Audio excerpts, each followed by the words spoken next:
여러분, 우리는 그리스도인입니다. 하나님을 믿는 사람들로서 하나님 우리 아버지라고 믿고 기도하는 사람들입니다. 이 땅에 살아가면서 이런 일 저런 일 참 많은 일을 경험하면서 우리가 힘들기도 하고 어려움을 당하기도 하지만 그때라도 하나님을 의지하고 기도해야 됩니다. 때로는 하나님이 저 멀리 계신 것 같고 내 기도를 듣지 않는 것처럼 생각된다 하더라도 하나님 우리와 함께 하십니다. 그 믿음을 가지고 주님을 바라보시기를 바랍니다. 9월달에 들어오면서 저는 여러분들에게 우리 신앙의 핵심, 믿음의 본질이 무엇인가에 대해서 계속 말씀을 전하고 있습니다. 우리 인생을 살아가면서 불행이 찾아올 수 있다. 소경된 자가 나면서부터 소경되었을 때 사람들이 주 사람은 무슨 죄를 지었기 때문에 부모의 죄 때문입니까 물었지만 우리 주님 말씀하시기를 이를 통하여서도 얼마든지 하나님 영광이 드러날 수 있다.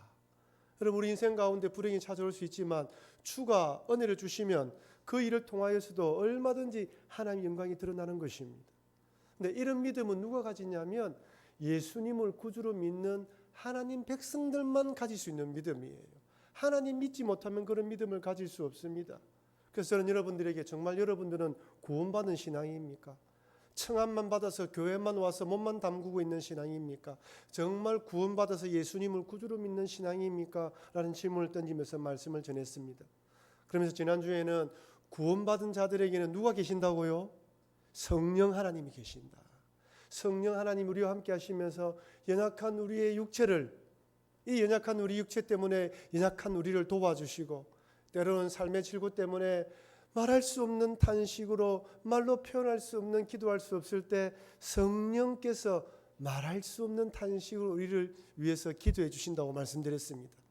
마지막으로 우리 성령님은 주의 뜻 가운데 하나님 뜻 가운데 우리를 위해서 간구하시고 힘을 주신다고 말씀드렸습니다. 이것이 바로 하나님 믿는 성도들에게 주어지는 복입니다.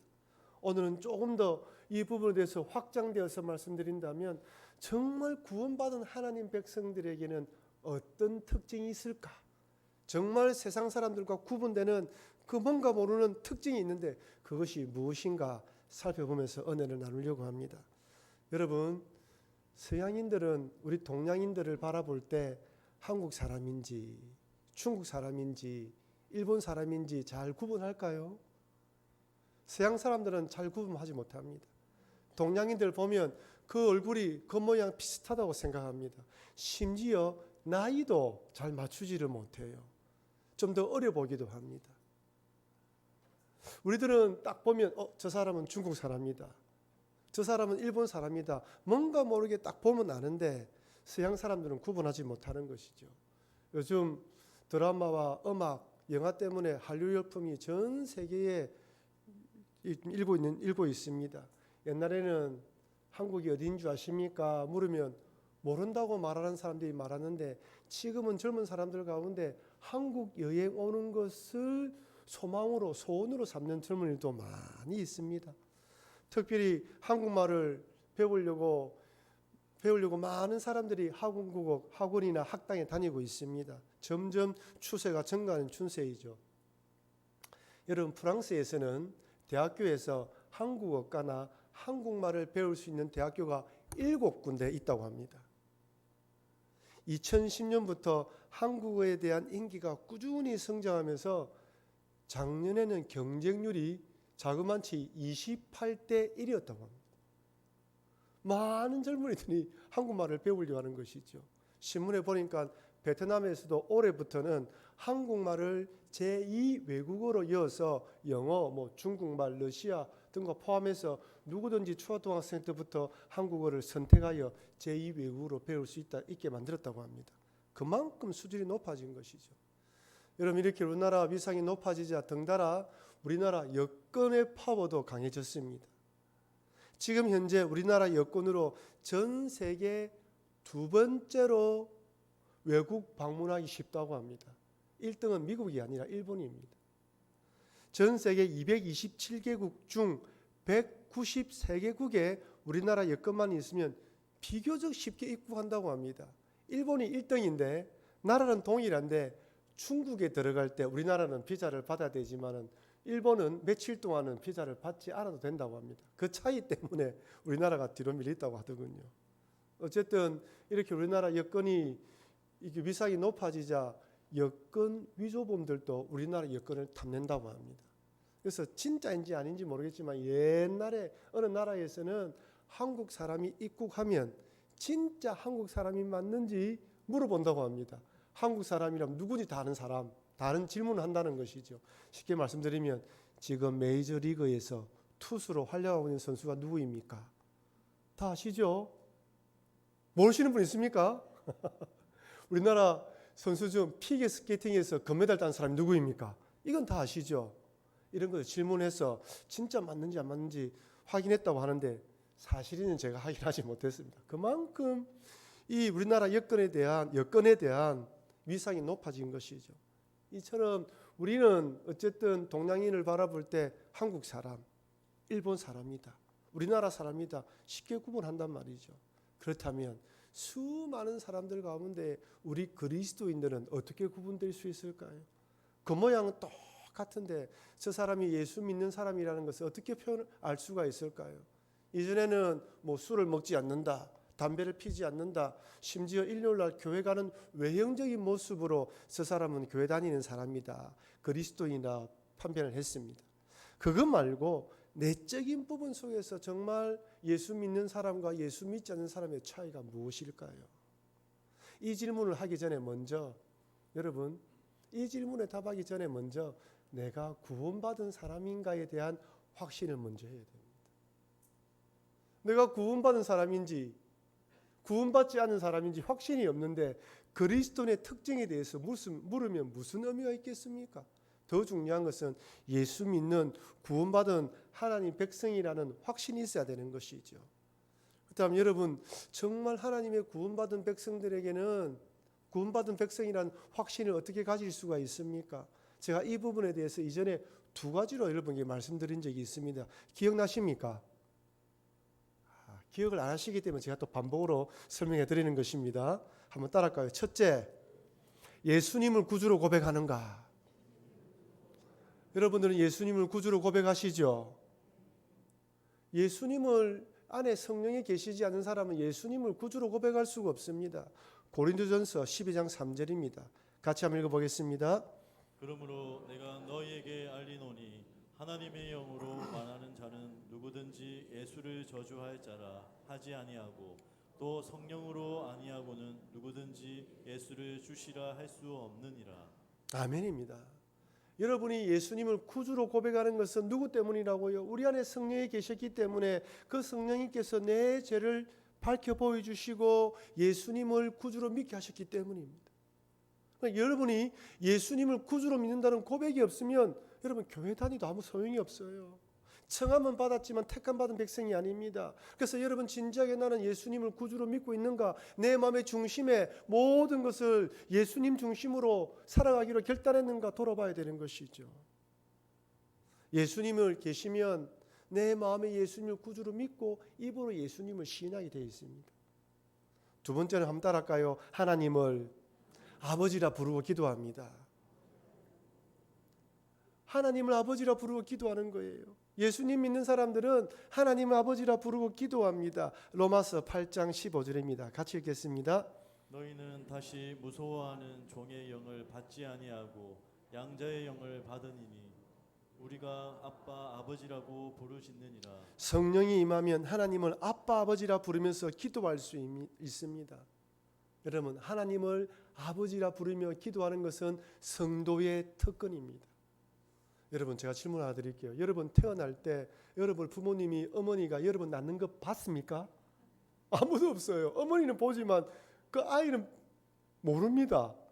근데 자라면 내 엄마, 내 아빠라는 거 어떻게 합니까? 본능으로 알아요. 본능으로 내 엄마, 아빠가 알기 때문에 이거 사달라, 저거 사달라, 이거 해달라 요구하는 것이죠. 여러분, 하나님의 백성, 하나님의 구원받은 백성은 본능적으로 하나님을 아버지로 합니다. 그래서 하나님 아버지라 기도하는 거예요. 그래서 여러분들이 예수님을 구주로 믿고 하나님을 아버지라 부르며 기도하고 있다면 여러분은 구원받은 하나님 백성임을 믿으시길 바랍니다. 그렇다면 이런 하나님 백성들에게는 어떤 특징이 드러날까요? 어떤 특징들이 세상 사람들과 구분되게 만들까요? 한 세 가지로 생각해 볼 수 있습니다. 첫째는 마음의 찔림입니다. 하나님 말씀을 들을 때 택함받은 하나님 백성들, 구원받은 하나님 백성들에게는 마음의 찔림이 있습니다. 마음에 확 찌르는 거예요. 하나님 말씀을 들을 때 내가 죄인이라는 깨달음이 있습니다. 하나님 말씀은 우리의 관절과 골수와 심령을 찔러 쪼개서 나의 지은 죄, 그것이 죄라는 것을 알게 되는 거예요. 사람들 앞에서는 나는 죄인 아니다라고 말하지만 하나님 앞에서 나는 정말 죽을 수밖에 없는 죄인이라는 것을 철저하게 깨닫게 됩니다. 오늘 본문은 제자들이 오순절 다락방에서 성령 충만함을 받은 후에 일어난 사건입니다. 예수님께서 십자가에 달려 돌아가시고 3일 만에 부활하시고 40일 동안 이 땅에 계시면서 하늘로 승천하십니다. 그러면서 제자들에게 내가 보내줄 성령을 기다리라고 말씀하셨고, 제자들은 마가의 다락방에서 모여서 성령이 오기를 위해서 기도했습니다. 그러자 오순절 날에 급하고 강한 바람처럼 불의 혀처럼 성령이 임하면서 제자들이 방언을 말하기 시작합니다. 이때의 방언은 다른 나라 말을 의미해요. 영어, 프랑스어, 독일어 이런 말을 말하는 것이죠. 오순절을 맞이하여 예루살렘 방문했던 각 나라에서 어떤 사람들이 자기 말로 말하는 것을 두고 깜짝 놀랍니다. 아침부터 술이 취했나? 라고 말했지만 베드로는 성령 충만하기 때문에 이렇게 말씀을 전한다라고 말하면서 복음을 전합니다. 예수님은 하나님의 아들이며 우리의 죄, 너희의 죄를 위해서 십자가에 달려 돌아가셨다라고 전하자 그 말을 들은 사람들이 이렇게 반응합니다. 사도행전 2장 37절 같이 읽겠습니다. 그들이 이 말을 듣고 마음에 찔려 베드로와 다른 사도들에게 물어 이르되 형제들아 우리가 어찌할꼬 하거늘. 마음에 찔려 우리가 어찌할꼬 하거늘. 마음이 찔렸어요. 그 말씀이 마음에 찔렸습니다. 여기 찌르다, 이 찔려라고 번역된 헬라어는 찌르다, 찔러 관통하다는 뜻인데 오늘 본문에서는 수동태형으로 사용했습니다. 찔림을 받았다는 거예요. 베드로의 설교 말씀이 양심을 찌른 것이죠. 십자가에 달려 돌아가신 예수님이 이단의 괴수가 아니라 하나님의 아들이며 내 죄를 위해 십자가에 달려 돌아가셨다는 그 말씀이 가슴에 찔려서 그렇구나, 내 죄로 인하여 예수님이 달려 돌아가셨구나라고 양심에 찔림 받은 것입니다. 여러분, 택함받은 하나님 백성, 구원받은 하나님 백성에게는 반드시 이런 찔림의 경험이 있습니다. 이렇게 찔리면서 내가 얼마나 악독한 죄인인지 깨닫고 눈물을 흘리며 회개합니다. 이것을 회심이라고 합니다. 저는 중학교 2학년 때 처음으로 교회를 다니게 되었습니다. 중학교 2학년 때 교회를 다니면서 예배를 드렸지만 한 번도 하나님 말씀에 찔림을 받아본 적이 없습니다. 그냥 말씀만 듣고 예배만 드리고 찬양 부르고 그렇게 교회를 다녔습니다. 교회 다니는 것이 재미있고 교회에서 활동하는 것이 재미있었지 말씀을 통하여 내 가슴이 관통하는 경험이 없었습니다. 근데 청년 때 서울에서 열리는 집회에 참석하면서 이런 찔림과 회심을 경험했습니다. 생전 처음 서울에서 열리는 집회에 참여하기 위해서 그때는 KTX가 없었잖아요. 새마을을 타고 가면 6시간 걸렸습니다. 아침 일찍 새벽에 일어나서 새마을을 타고 서울역에 도착했습니다. 서울역에서 정해진 교회에 가서 그 교회에서 준비한 또 버스를 타고 저 양평인가 어디로 갔습니다. 1시간인가 1시간 반 타고 왔죠. 거기 갔더만은 여러 전국에서 온 청년들이 모여 있었습니다. 처음에 가니까요 어색하고 낯설어서 와 이거 잘못 왔다, 빨리 집에 가야 되는데 라는 생각밖에 안 들었습니다. 모든 것이 낯설어요. 집회도 낯설고 사람도 낯설고 모든 것이 어색했습니다. 첫째 날, 둘째 날이 지났음에도 불구하고 큰 은혜를 받지 못했습니다. 근데 선교사님께서는 말씀을 기대하라, 하나님께서 은혜를 주신다, 기대하라 자꾸 말씀하시는 거예요. 셋째 날 저녁이었습니다. 그날 저녁에 선교사님께서 말씀을 전하신 후 예수님을 구주로 믿을 사람들은 앞으로 나오라는 것입니다. 저는 그 말을 처음 들었습니다. 교회 다니면 되지, 예수 믿는다고 앞으로 나오라, 이게 무슨 말이야? 근데 그 말을 듣는 순간 제 마음에 감동이 생기기 시작했습니다. 지금 앞으로 나가지 않으면 예수님 만나지 못하는 것은 아닐까? 이런 마음이 들면서 저도 모르게 첫 발을 내딛고 앞으로 걸어가기 시작했습니다. 그 집회장이 우리 교회보다 조금 더 큰 집회장이었고 저는 저 뒤에 앉아 있었습니다. 첫 발을 내딛는 순간 나만 알고 있는 죄, 혼자 숨겨놓은 죄를 보여주시면서 회개하라는 마음이 들었습니다. 하나님, 내가 이런 죄를 지었습니다. 용서해 주십시오. 또 다른 죄를 보여주시고 또 다른 죄를 보여주시고 저 끝에서 앞으로 나올 때까지 내가 숨겨놓았던 죄, 나만 알고 있는 모든 죄를 다 토해내게 만드는, 이 앞에 엎드려서 기도하는데 많은 청년들이 와서 엎드려 기도하고 있죠. 눈물 콧물 흘리면서 하나님, 내가 죄인입니다. 저를 용서해 주십시오라고 기도했습니다. 그때 제 마음이 얼마나 개운했는지, 얼마나 홀가분하고 감사한지 모릅니다. 정말 딴 세상으로 보였습니다. 그때 깨달았습니다. 이것이 교회에서 말하는 구원이구나. 이것이 교회에서 말하는 재용서함 받는 기쁨이구나. 이것이 목사님들이 설교하면서 말했던 은혜이구나. 여러분, 택함받은 하나님 백성들에게는 하나님 말씀을 듣고 찔림을 받아 회심하는 경험이 있습니다. 네, 여러분, 이 경험은 한 번으로 끝나는 것이 아닙니다. 물론 드라마틱하게 예수님을 만나기도 하고 말씀을 통하여 그냥 이렇게 예수님을 구주로 영접할 수도 있지만 어쨌든 이 말씀을 통하여 회심하는 경험이 있는 것이죠. 그런데 이 회심의 경험과 그리고 회심의 경험을 하고 난 뒤에 한 번으로 끝나는 것이 아니라 계속해서 하나님 말씀으로 우리를 찾아오시고 그 말씀이 우리를 찌릅니다. 다음 찔림으로 연결되는 것이죠. 회심의 경험 후 목사님의 설교 말씀이 들리기 시작했습니다. 저 말씀이 이런 말씀이구나. 성경 말씀을 읽어도 신앙 서적을 읽어도 그 뜻이 무엇인지 깨달아지기 시작했습니다. 찬양과 기도 가운데 하나님의 마음이 느껴졌습니다. 때로는 내 어릴 때 상처와 아픔들이 힘들었던 마음이 회복과 치유가 일어나는 경험을 했습니다. 불안과 두려움으로 기도할 때는 세움을 주시는 주님의 말씀으로 힘을 얻기도 했습니다. 여러분, 택함받은 하나님 백성들에게는 한 번의 찔림을 통하여 회심의 경험과 함께 지속해서 하나님 말씀이 우리의 양심을 찌르고 내 양심을 찔러서 돌이키게 만들고 때로는 힘들면 치유해 주시고 또 힘들면 용기를 부어주시는 것입니다. 하지만 택함받지 않는 사람, 성령이 없는 사람은 말씀을 들어도 이해가 되지 않고 말씀을 들으려고 하지 않습니다. 듣고 싶지 않아서 복음 전하는 사람의 입을 막기도 합니다. 사도행전 7장에 보면 스데반 집사님이 유대인들에게 설교하는 장면이 나옵니다. 스데반 집사님의 설교 말씀을 들은 유대인들이 어떤 반응을 보입니까? 사도행전 7장 54절 말씀 같이 읽어보겠습니다. 그들이 이 말을 듣고 마음에 찔려 그를 향하여 이를 갈구는 계속 읽겠습니다. 그들이 큰 소리를 지르며 길을 막고 일제히 그에게 달려들어 성 밖으로 내치고 돌로 칠세 증인들이 옷을 벗어 사울이라 하는 청년의 발 앞에 두니라. 마음에 찔렸어요. 앞에 사람들은 회심했는데 이들은 듣지 않으려고 길을 막습니다. 이런 구원받지 않는 사람들, 택함받지 않는 사람들, 이런 사람들은 말씀을 들으려고 하지 않아요. 마음의 양심의 화인을 맞았기 때문에 들리지도 않습니다. 오히려 말씀 전하는 자를 죽이려고 달려갑니다.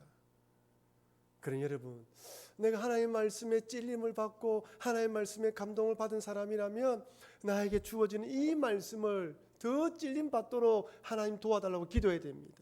하나님은 계속해서 말씀으로 우리를 찾아오시고 찬양과 기도로 우리 말씀을 찌른다는 것을 잊어버리지 마시길 바랍니다. 첫 번째가 말씀에 찔림을 받는다면 두 번째 한번 따라할까요? 영적 목마름이 생깁니다. 여러분, 찔림은 누가 주십니까? 하나님 주시는 것이죠. 그럼 우리 마음속에 뭘 주십니까? 우리 마음속에 일어나는 게 뭐냐면 영적 목마름이에요. 하나님을 갈망하는 것입니다. 하나님 더 알고 싶어하는 것입니다. 하나님을 가까이 함으로 하나님께 가까이 가고 싶은 마음이 생기는 것입니다. 여러분, 이렇게 회심한 초대교회 성도들이 한 번으로 끝났습니까? 아닙니다. 오늘 본문 말씀을 보십시오. 사도행전 2장 42절입니다. 그들이 사도의 가르침을 받아 서로 교제하고 떡을 떼며 오로지 기도하기를 힘쓰니라. 모여서 더더욱 하나님을 배우기 원합니다. 사도들을 통하여서 하나님이 어떤 분인지, 예수님이 어떤 분인지 가르침 받기를 원합니다. 받은 말씀을 가지고 소그룹 모여 나눔을 가집니다. 내가 받은 하나님은 이런 하나님이어서 네가 받은 은혜가 무엇이냐 나누면서 더 힘을 보태주고 서로를 격려합니다. 떡을 떼며 교제합니다. 이전에 경험하지 못했던 즐거움이 있는 것이죠. 여러분, 마음의 찔림을 받은 성도는 하나님에 대해서 더 알고 싶어하고 더 가까이 가고 싶어합니다. 하나님에 대한 영적 목마름이 생기고, 이 영적 목마름은 아무리 좋은 말씀을 많이 들어도 하나님과의 깊은 교제의 시간을 가져도 더 갈망되어지고 더 받기를 바라고 더 추구해지는 것입니다. 맛을 본 사람이 맛을 안다는 말이 있죠. 고기를 먹어본 사람이 고기 맛을 아는 것입니다. 문화평론가이며 문화부 장관을 역임했던 이어령 교수님이 지난 2월에 암투병으로 돌아가셨습니다. 소천하셨죠. 하나님 부름을 받았습니다. 그가 돌아가시기 전 암투병하면서 한 기자와의 인터뷰를 하면서 독서에 관해서 이런 말씀을 하시더군요. 자기 집에는 책들이 수만 권이 있다고 합니다. 참 많은 책이 있는데 다 읽어봤다고 말씀하시지는 않더군요. 필요한 부분만 꺼내서 읽는다고 이야기를 합니다. 한 번은 이렇게 밤에 잠이 오지 않아서 서재로 나와서 거닐다가 눈에 띄는 책이 있으면 그냥 끄집어내서 읽는다고 합니다. 그러다가 전에는 발견하지 못했던 새로운 기막힌 문장을 만나면 그 자리에서 딱 듣는다고 합니다. 그러자 기자가 물었습니다. 선생님, 왜 덥습니까? 그러니까 이어령 교수님이 이렇게 대답했습니다. 악소리가 나거든. 감정된 것 같아. 내가 오늘 밤 깨어 이걸 펼치지 않았으면 영원히 만나지 못했을 문장. 그게 환희죠. 그게 독서예요. 기찻간에서 우연히 만난 사랑처럼 운명이고 우연이죠. 난 책을 읽지 않아도 책을 보면 설레요. 저 속에 뭐가 있을까? 이어령 교수님은 죽을 때까지 책을 읽고 책을 쓴 사람인데 얼마나 많은 지식과 깨달음이 있겠습니까? 그럼에도 새로운 깨달음, 새로운 것을 발견하기에 목마름을 가지고 책을 읽는다는 거예요. 그렇게 읽어서 기가 막힌 문장을 보면 딱 소리를 낸다는 것입니다. 여러분, 우리 하나님을 믿는 사람들이고 영적 목마름을 가진 사람들입니다. 그렇다면 여러분들은 성경책 어느 부분으로 목마름을 가지고 있습니까? 어느 책을 읽으면서 어디 마음속에 내 마음에 감동이 되어서 딱 소리가 나면서 이런 뜻이 있구나, 이런 구절이 있구나 라면서 감동을 받은 적이 언제였습니까?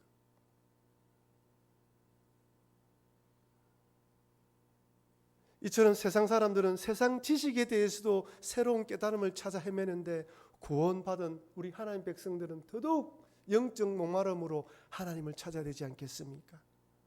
근데 요즘 이런 영적 목마름, 하나님에 대한 입맛을 잃어버린 그리스도인이 많아서 참으로 안타깝습니다. 세상에 대해서는 끝없이 욕심을 부리고 만족하지 않으면서도 하나님에 대해서는 쉽게 만족해버립니다. 요즘 우리 주변을 둘러보면 전 세계 음식을 쉽게 접할 수가 있어요. 뭐 베트남, 태국, 뭐 유럽, 남미 음식도, 미국의 전통 레스토랑도 우리나라 주변에, 우리 주변에 가까이 들어와 있습니다. 유튜브나 일반 방송에서도 음식에 관한 프로그램은 언제나 인기입니다. 새로운 맛, 새로운 먹거리가 소개되면 그 식당은 몇 주가, 몇 달, 심지어 몇 년까지 줄을 서는 것을 보았습니다.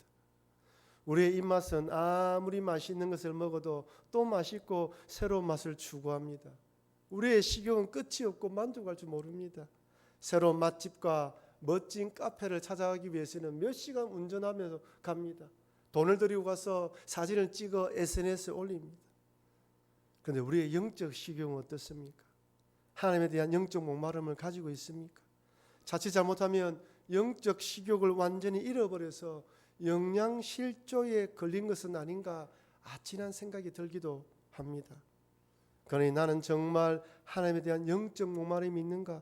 진지하게 나의 신앙을 돌아보시고 영적 목마름을 회복하시기를 바랍니다. 이사야 선지자는 이렇게 권면합니다. 이사야 55장 1절 말씀을 우리 같이 읽겠습니다. 오라 너희 모든 목마른 자들아 물로 나아오라. 돈 없는 자도 오라. 너희는 와서 사 먹되 돈 없어 포도주와 젖을 사라. 돈 없이 값 없이 와서 포도주와 젖을 사라. 목마른 자들아 나오라. 우리 주님은 언제든지 우리에게 나오라고 말씀하십니다. 상한 심령으로 텅 빈 마음으로 갈망하는 마음으로 주님을 찾으면 우리 주님이 채워주시겠다고 말씀하십니다. 더 좋은 것을 채워주시는 분이 주님입니다. 주여 내가 목마릅니다. 나의 영을 채워주십시오라고 기도하시면서 하나님께로 더 가까이 나아가시는 여러분과 제가 되길 바랍니다. 첫 번째는 마음의 찔림이 있고, 두 번째는 영적 목마름이 있습니다. 세 번째 한번 따라할까요? 하나님 나라를 소망하게 됩니다. 하나님 나라를 소망하게 되는 것이죠.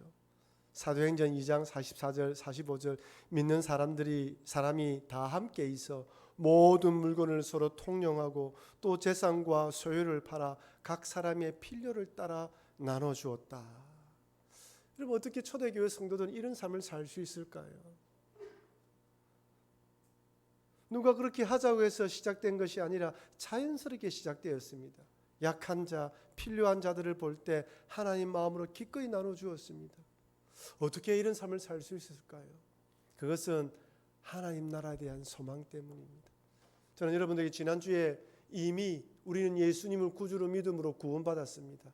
하지만 아직 이 몸이 부활의 몸을 입고 예수님이 재림하셔서 들어갈 그 하나님 나라는 아직 오지 않았다고 말씀드렸습니다. 우리는 이미와 아직 사이를 믿음으로 걸어가야 한다고 말씀드렸습니다. 이 사이에서 하나님 나라에 대한 소망을 가지고 살아가야 됩니다. 초대교회 성도들은 이미 구원받았지만 아직 오지 않는 하나님을 대망하며 살아갔기에 기꺼이 이런 나누어 줄 수 있는 삶을 살았던 것입니다. 요한계시록에서 우리 주님이 이렇게 말씀합니다.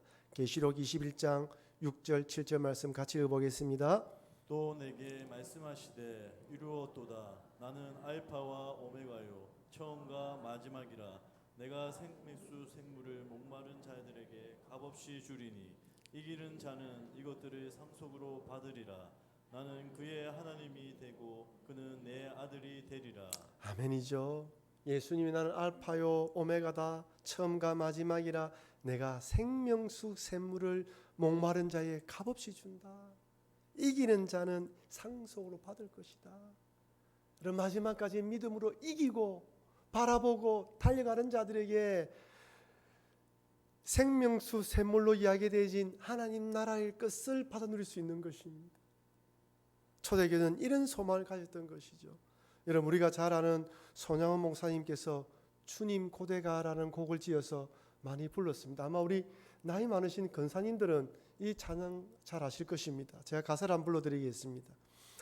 낮에나 밤에나 눈물 머금고 내 주님 오시기만 고대합니다. 가실 때 다시 오마신 예수님 오 주여 언제나 오시려니까. 고적하고 씁쓸한 빈들판에도 희미한 등불만 밝혀 놓고 오실 줄만 고대하고 기다리오니 오 주여 언제나 오시려니까. 먼 하늘 이상한 구름만 떠도 행여나 내 주님 오시는가 해. 머리 들고 멀리 멀리 바라보는 마음 오 주여 언제나 오시려니까. 내 주님 자비한 손을 붙잡고 면류관 벗어들고 찬송 부르면 주님 계신 그곳에 가고 싶어요. 오 주여 언제나 오시려니까. 신부되는 교회가 흰옷을 입고 기름 준비 다 해놓고 기다리오니 도적하지 오시마고 하신 예수님 오 주여 언제나 오시려니까. 천년을 하루같이 기다린 주님 내 영혼 다하는 것 볼 수 없어서 이 시간도 기다리고 계신 내 주님 오 주여 이 시간에 오시옵소서. 먼 하늘 이상한 구름만 떠도 행여나 내 주님 오시는가 바라보면서 하늘을 바라보며 살았습니다. 몇십 년 전만 하더라도 우리들은 주님 어서 오시옵소서라고 하면서 이 찬양을 많이 불렀습니다.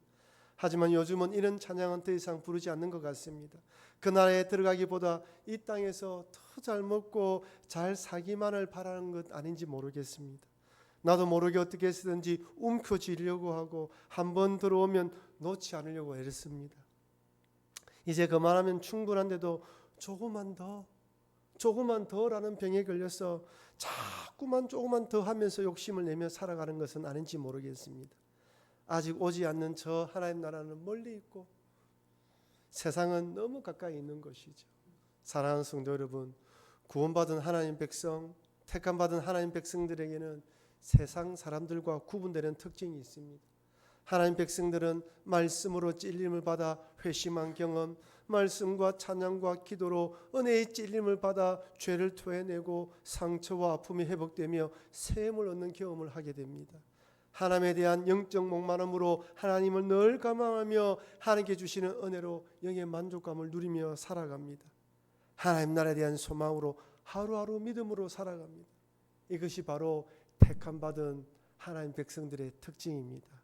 그러니 구원받은 하나님 백성으로서 주님 오실 때까지 그 나라에 들어가기까지 계속해서 찔림받고 영적 목마름으로 갈망하며 하나님 나라를 소망하며 살아가시는 여러분과 제가 되길 주의 이름으로 축원합니다.